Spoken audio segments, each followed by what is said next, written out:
Hello everyone, সবাইকে স্বাগত জানাচ্ছি আমার আজকের ব্লগে। সো আজকে আমরা এমআইটি সলিউশনের সকল টিম মেম্বাররা মিলে যাচ্ছি আমাদের অফিসের একজন সহকর্মী সালাউদ্দিন ভাই তার বিয়েতে। সো তার বিয়েতে আমরা সবাই যাচ্ছি টাঙ্গাইলের উদ্দেশ্যে। সো সকালবেলা গাড়িতে চলে বসলাম, গাড়ি ছেড়ে দিয়েছে, আমরা গাড়িতে করে যাচ্ছি। রাস্তায় প্রচুর জ্যাম ছিল, শনিবার হওয়া সত্ত্বেও এদিকে ছিল প্রচুর জ্যাম এবং সেই সাথে বৃষ্টি। তো এই বৃষ্টির মধ্যেই আমরা রওনা দিলাম। আমরা খুব সকাল সকালই বের হয়েছি সালাউদ্দিন ভাইয়ের বিয়ের উদ্দেশ্যে। সবার মধ্যে একটা এক্সাইটমেন্ট কাজ করতেছে, এত দূর ঢাকা থেকে আমরা বিয়ের প্রোগ্রামে অ্যাটেন্ড করতে যাচ্ছি। তো রাস্তা দিয়ে যাচ্ছি, এদিকে বৃষ্টি হচ্ছে, প্রচুর জ্যাম। তো যেতে যেতে আমরা চলে আসলাম সালাউদ্দিন ভাইদের বাস স্টপ, অর্থাৎ এখান থেকেই সালাউদ্দিন ভাইদের বাড়িতে যেতে হবে। সো আমরা এখানে নেমে অটো খুঁজতেছি যে আসলে আমরা যেহেতু আমি সালাউদ্দিন ভাইদের বাসায় আগে কখনো যাইনি, অপরিচিত একটি জায়গা। সো এখানে যাওয়ার জন্য আমরা ফোন দিয়ে সালাউদ্দিন ভাইয়ের কাছ থেকে এনশিওর হয়ে নিচ্ছি অটোতে কি বলবো বা কোথায় যাব। এর জন্য আসলে আমরা অটো খুঁজতেছিলাম, সেই সাথে সালাউদ্দিন ভাইয়ের সাথেও যোগাযোগ করছিলাম যে আসলে আমরা কিভাবে কোন রোড দিয়ে আসলে ভালো হয়।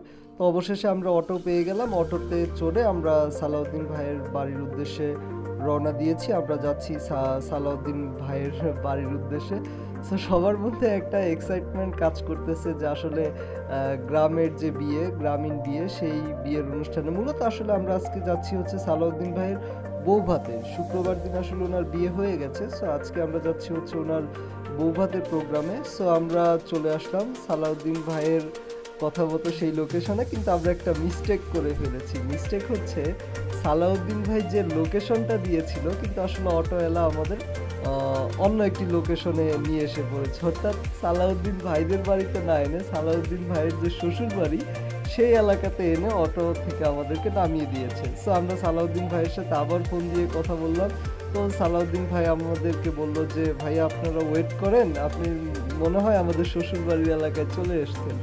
তো অবশেষে সালাউদ্দিন ভাই দেখি একটা অটো নিয়ে চলে এসেছে। তো গ্রামের রাস্তা, খুব কাদাযুক্ত রাস্তা। তো সালাউদ্দিন ভাই অটো থেকে নামতেই চাচ্ছে না, যে উনি লুঙ্গি পরে ওনার শ্বশুর বাড়ি চলে এসেছে। সো এখনই দেখছেন আমাদের নতুন জামাই অটো থেকে নামলো আমাদের রিসিভ করার জন্য। সো আমরা সবাই জামাইকে দেখে খুবই খুশি। সো তারপর আবার অটোতে চড়ে সালাউদ্দিন ভাইয়ের শ্বশুর বাড়ির এলাকা থেকে আমরা রওনা দিলাম সালাউদ্দিন ভাইদের বাড়ির উদ্দেশ্যে। তো সবাই মিলে আবারও গল্প করতে করতে সালাউদ্দিন ভাইকে বিভিন্ন প্রশ্ন করছি যে সালাউদ্দিন ভাই আপনার বিয়ে করে আপনার অনুভূতি কি, আপনার কেমন লাগছে। সো এই গল্প করতে করতে করতে করতে আমরা সালাউদ্দিন ভাইদের বাড়িতে চলে আসলাম। সো বাড়ি দেখতেই পাচ্ছেন, এটি হচ্ছে আমাদের সালাউদ্দিন ভাইয়ের বাড়ি। সো বাড়িতে যেহেতু চারিদিকে বৃষ্টি, বেশ কাদা। সো এটা হচ্ছে বাড়ির যে প্যান্ডেলটা, এখানে হচ্ছে খাবার দাবারের আয়োজন করেছে। সো আমরা খাওয়া দাওয়া শেষ করলাম, যেহেতু ঢাকা থেকে এসেছি, খুব শর্ট সময় আমাদের কাছে। সো খাওয়া দাওয়া শেষ করে আবার আমরা বিদায় নেওয়ার পালা। আমরা বিদায় নিচ্ছি। ইচ্ছা ছিল সালাউদ্দিন ভাইকে নিয়ে তাদের এলাকার আশেপাশে একটু ঘুরে দেখব সব কিছু, কিন্তু আসলে বৃষ্টি এবং আবহাওয়া খারাপ থাকার কারণে আমরা হচ্ছে খুব বেশি দূর ঘুরতে পারিনি বা ওরকমভাবে বেরো হতে পারিনি। সো রাস্তার অবস্থা আপনারা ভিডিওতে দেখতেই পাচ্ছেন, খুব কাদাযুক্ত রাস্তা। সো আমরা চলে আসলাম। সো সালাউদ্দিন ভাই একটা শর্টকাট দিল যে এখান থেকে হচ্ছে রেল লাইন হয়ে আমাদের বাস স্টপে যেতে খুব সুবিধা হবে। সো আমরা সালাউদ্দিন ভাইয়ের দেখানো পথ অনুসরণ করে আমরা চলে আসলাম আর রেল লাইনে। সো এই রেল লাইন ধরে আমরা এখন যাব হচ্ছে মেন রোডে। সো আসলে বিয়ের প্রোগ্রামটা আসলে আমার কাছে খুব ভালোই লেগেছে, অনেকদিন পর একটা গ্রামীণ পরিবেশে একটা অনুষ্ঠান, খুব ভালো লেগেছে। এবং দেখেন রেল লাইনের আশেপাশের পরিবেশটা, মানে বৃষ্টি হচ্ছে কিন্তু আসলে পরিবেশটা আসলে খুব সুন্দর লাগছে, আমাদের কাছে ভালোই লাগছে। সো এদিকে নাবিল, মাহমুদা, মেহেদি সবাই মানে তৈরি হচ্ছে এই রাস্তা দিয়ে ওঠার জন্য। সো অবশেষে আমরা চলে আসলাম মেন রোডে। মেন রোড থেকে আবার আমরা অটোতে উঠলাম, অটোতে উঠে আমরা এখন যাচ্ছি বাস স্ট্যান্ডের দিকে। বাস স্ট্যান্ড থেকে তারপর আমরা হচ্ছে বাসে উঠবো।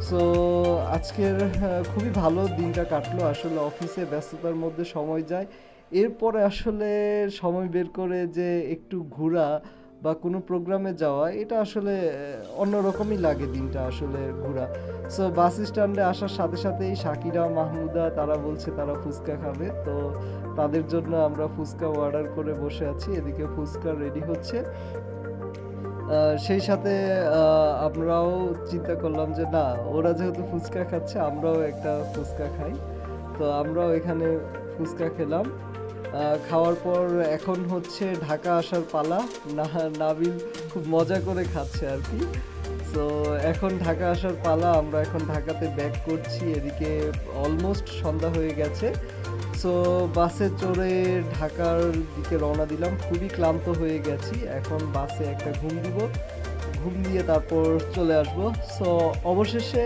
চলে আসলাম আমার বাসার কাছে বাস থেকে নেমে রিকশায় চড়ে বাসার উদ্দেশ্যে যাচ্ছি সো আজকের মতো ব্লগ এখানেই শেষ করব ভালো থাকবেন সেই সাথে আমার জন্য দোয়া করবেন এবং আপনাদের জন্য পরবর্তী কোনো ব্লগ নিয়ে আবার আপনাদের সামনে হাজির হব নতুন কিছু নিয়ে সেই পর্যন্ত সবাই ভালো থাকবেন সুস্থ থাকবেন আল্লাহ হাফেজ